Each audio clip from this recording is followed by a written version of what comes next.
Bismillahirrahmanirrahim. Assalamualaikum warahmatullahi wabarakatuh. Apa kabarnya hari ini anak-anakku semuanya? Alhamdulillah, subhanallah, masya Allah, tabarakallah.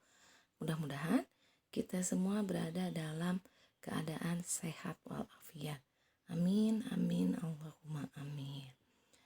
Alhamdulillah, hari ini kita bisa bertemu lagi dalam pelajaran bahasa Indonesia. Di pertemuan kali ini, kalian akan belajar tema 5, yaitu wirausaha, subtema 1, kerja keras berbuah kesuksesan.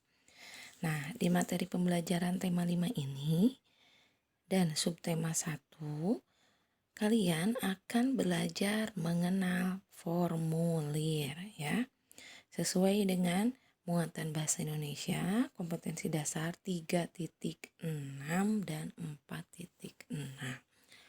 Jadi, hari ini kalian akan belajar mengenai materi formulir. Langsung saja kita mulai pembahasannya.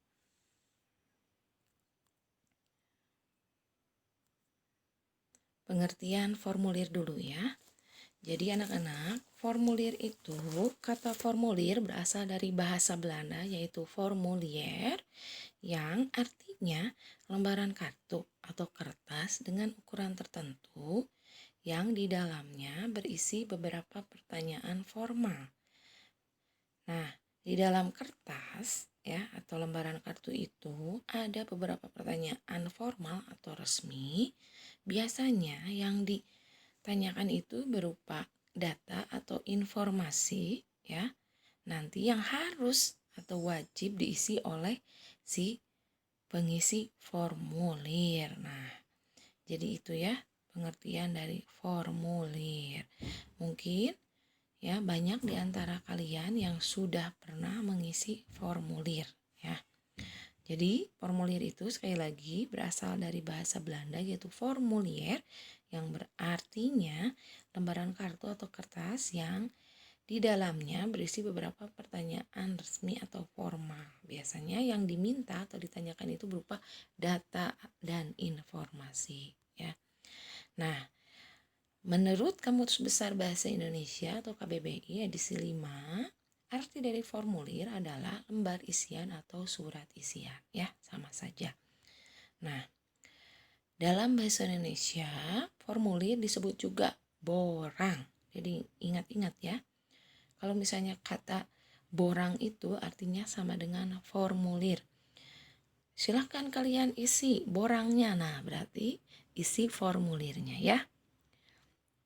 Yang berikutnya, formulir itu memiliki fungsi atau kegunaan. Yang pertama, mencari suatu keterangan tertentu.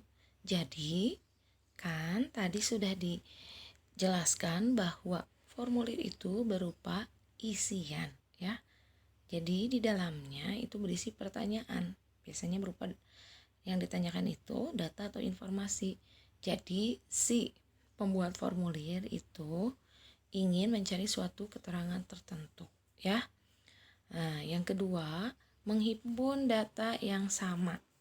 Nah, di sini maksudnya dari formulir ini adalah mengumpulkan data yang sama. Nah, kalian minggu kemarin ya pada hari Kamis sudah melaksanakan penilaian harian tema 4 di mana di sana di penilaian harian tema 4 itu dilaksanakan dengan mengisi Google Formulir. Nah, Google Formulir merupakan salah satu jenis formulir tapi elektronik ya, digital. Jadi bukan berupa kertas tapi ditampilkan di layar atau monitor ya, gadget masing-masing. Nah, tujuan dari diadakannya PH itu Bahasa Indonesia yang minggu kemarin adalah mengumpulkan data yang sama yaitu jawaban dari ya penilaian harian Bahasa Indonesia tema 4. Nah, yang ketiga fungsi formulir adalah menyampaikan informasi yang sama kepada yang memerlukan data. Ini juga sama ya. Jadi formulir di sini fungsinya menyampaikan informasi yang sama kepada yang memerlukan data. Seperti ya, kalian mengerjakan ulangan atau PL penilaian harian dalam bentuk Google Formulir. Nah, sama informasi yang disampaikannya. Yang keempat, formulir ini merupakan bukti fisik ya. Terus yang kelima terakhir, formulir ini adalah sebagai dasar petunjuk untuk bekerja. Yang berikutnya, tujuan dari formulir itu sendiri adalah yang pertama mempermudah pencatatan data. Nah, di sini formulir ini dibuat tujuannya untuk memudahkan pencatatan data.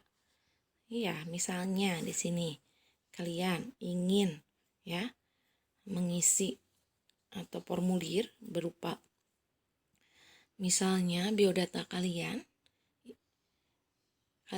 bisa memakai dalam bentuk formulir. Yang kedua, tujuan formulir adalah mempercepat kegiatan administrasi.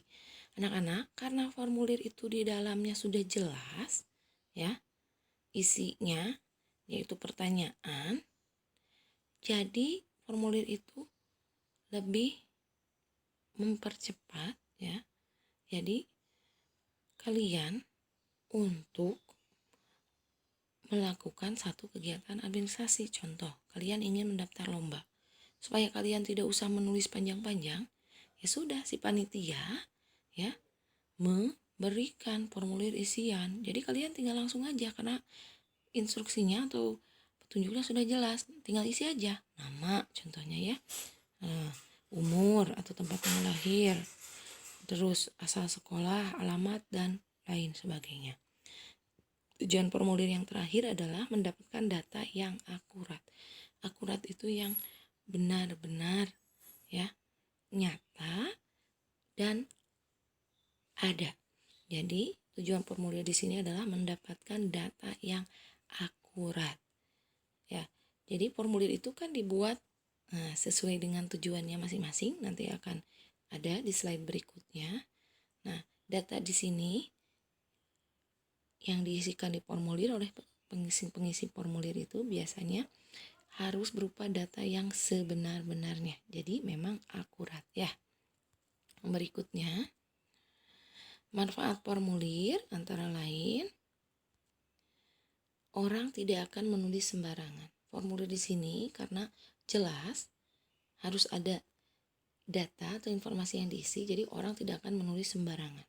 Jadi formulir ini biasanya memang harus diisi, wajib diisi dengan data yang sebenar-benarnya.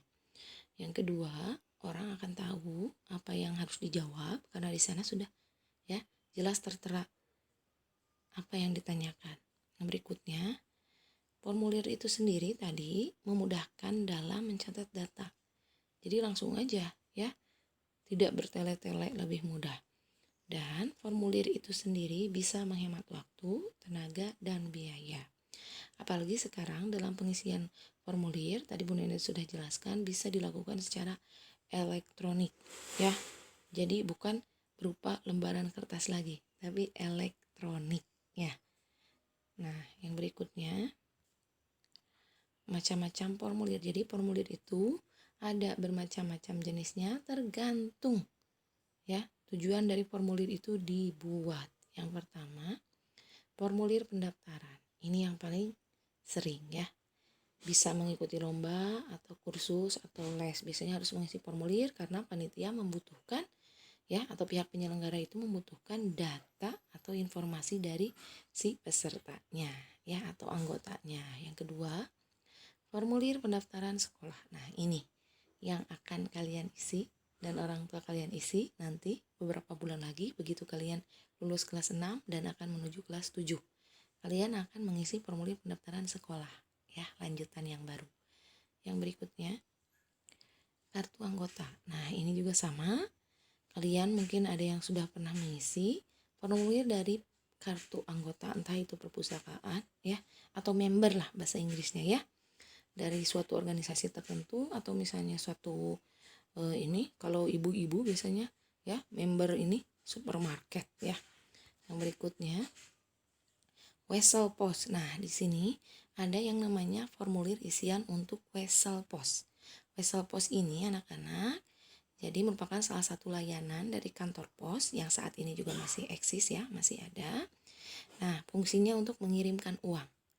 Hampir sama seperti transfer bank ya.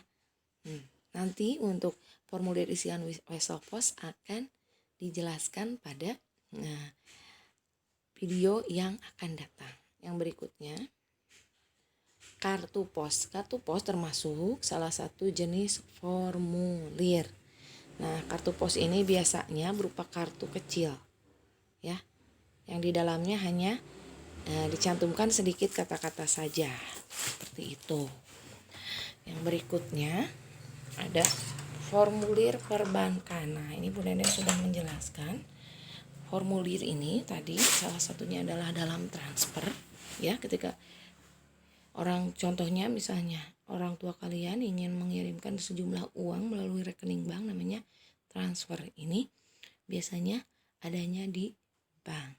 Atau misalnya kalian ingin membuka rekening tabungan baru di bank, maka harus mengisi formulir pendaftaran ya. Pendaftaran sebagai nasabah baru di suatu bank. Ini khusus untuk formulir perbankan, nanti juga akan dibahas ya di video yang akan datang. Yang berikutnya, nah ini formulir yang akan sering kalian temui dan akan kalian buat, yaitu daftar riwayat hidup. Dalam pelajaran bahasa Sunda, kalian sudah belajar yang namanya biografi atau riwayat hidup. Nah, dalam bahasa Indonesia juga ada.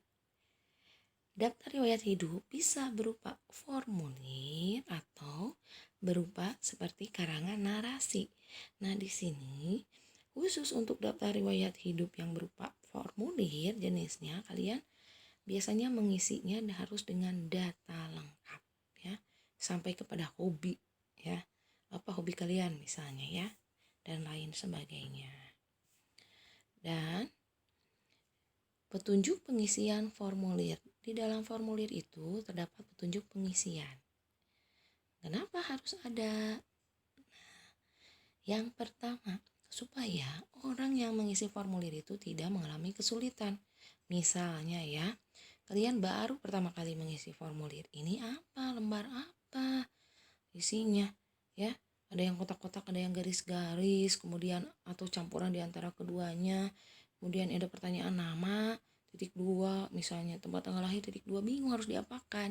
Nah, si petunjuk pengisian formulir ini harus ada supaya orang yang mengisi formulir tidak mengalami kesulitan. Itu yang pertama.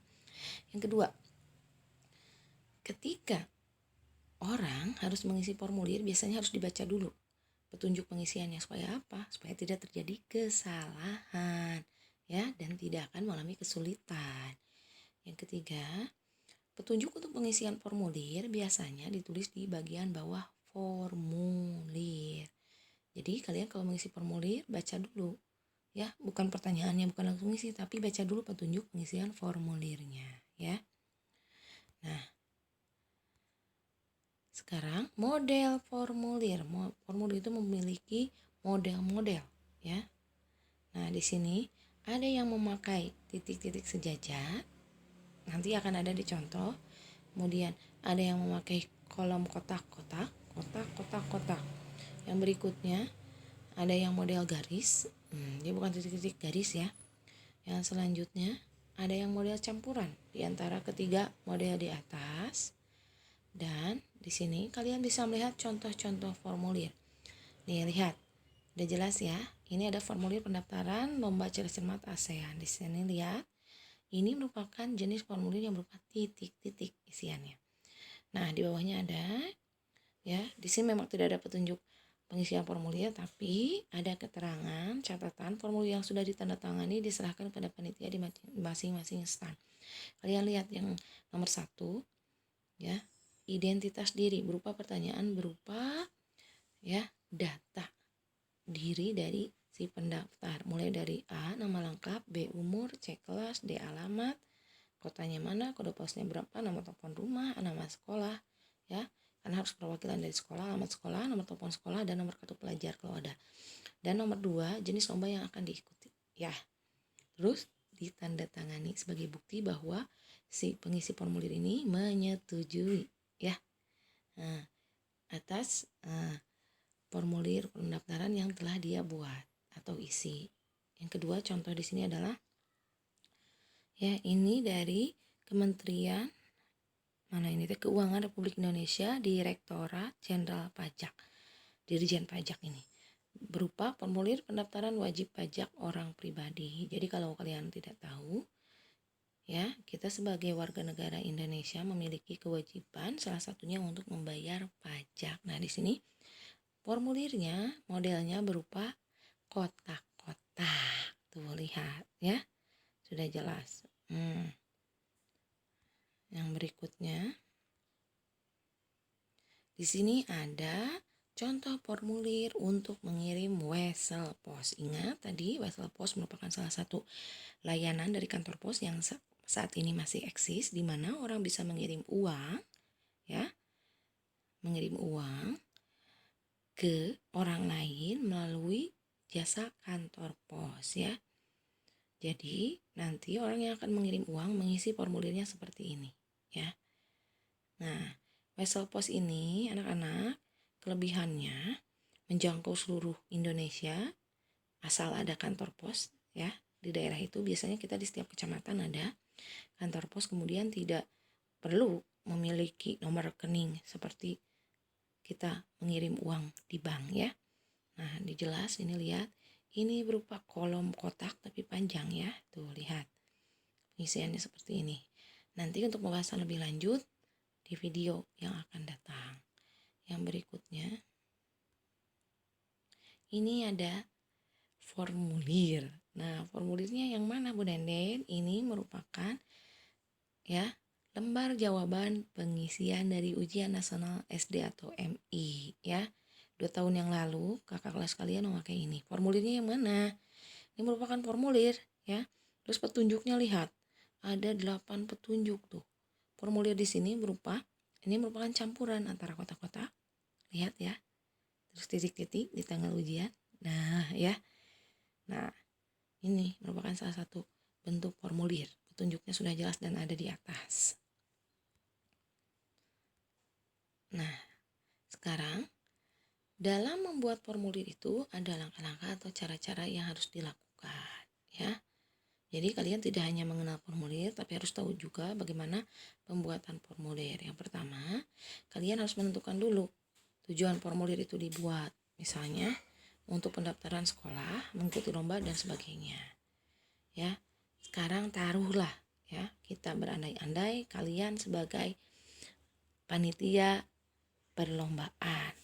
Kalian sebagai panitia untuk mengumpulkan data dari peserta secara efektif, secara akurat dan menghemat biaya, waktu, tenaga, kalian harus membuat formulir. Ya, tujuannya udah jelas. Contohnya perlombaan. Yang kedua, tentukan dulu data yang ingin direkamnya, dikumpulkannya, dicatatnya. Misalnya sudah jelas namanya siswanya, alamat, misalnya tempat tanggal lahir atau umur, nama asal sekolah, kelas, dan lain sebagainya. Yang ketiga, kalian membuat petunjuk pengisiannya. Untuk apa? Untuk tadi sudah dijelaskan, untuk mempermudah orang mengisi formulir. Ya. Terus yang berikutnya, nah setelah kalian membuat formulir, kalian periksa kembali ya formulir yang sudah kalian buat itu. Sudah betul? Apakah sudah sesuai dengan keinginan kalian? Mulai dari tujuan formulir itu dibuat, kemudian data yang ingin dikumpulkan atau direkamkan, ya, direkamnya. Jangan sampai kalian membuat formulir tapi di dalam formulir yang kalian buat itu tidak menghimpun atau tidak mengumpulkan data yang ingin kalian kumpulkan. Sama saja ya, berarti kurang akurat ya dan kurang lengkap. Nah, sekarang kalian tadi sudah mendengarkan ya dari penjelasannya Bu Nender mengenai formulir. Kita langsung latihan. Yang pertama, apa yang dimaksud dengan formulir? Ingat tadi ya, bisa ya menurut KBBI atau yang sebelumnya. Kemudian Apa manfaat dari formulir? Formulir itu dibuat untuk apa manfaatnya? Yang ketiga, ini silahkan kalian membuat sebuah formulir pendaftaran mengikuti lomba menggambar tingkat kabupaten ya Garut. Ini boleh dibantu orang tua ya. Nah, di sini kalian silahkan membuat sebuah formulir pendaftaran mengikuti lomba menggambar tingkat Kabupaten Garut. Jenisnya boleh yang berupa ya titik-titik atau kotak-kotak atau kolom kotak-kotak atau campuran di antara yang ketiga itu ya. Silahkan hasil tugasnya boleh dikirim secara pribadi ya ke Bu Nenden. Terima kasih atas perhatiannya. Mudah-mudahan kalian bisa memahami apa yang Bu Nenden sampaikan. Jika ada materi yang belum kalian pahami, kalian boleh menghubungi Bu Nenden secara pribadi ya, via WA. Sekali lagi Bu Nenden ucapkan terima kasih. Sampai ketemu di pertemuan berikutnya. Wassalamualaikum warahmatullahi wabarakatuh.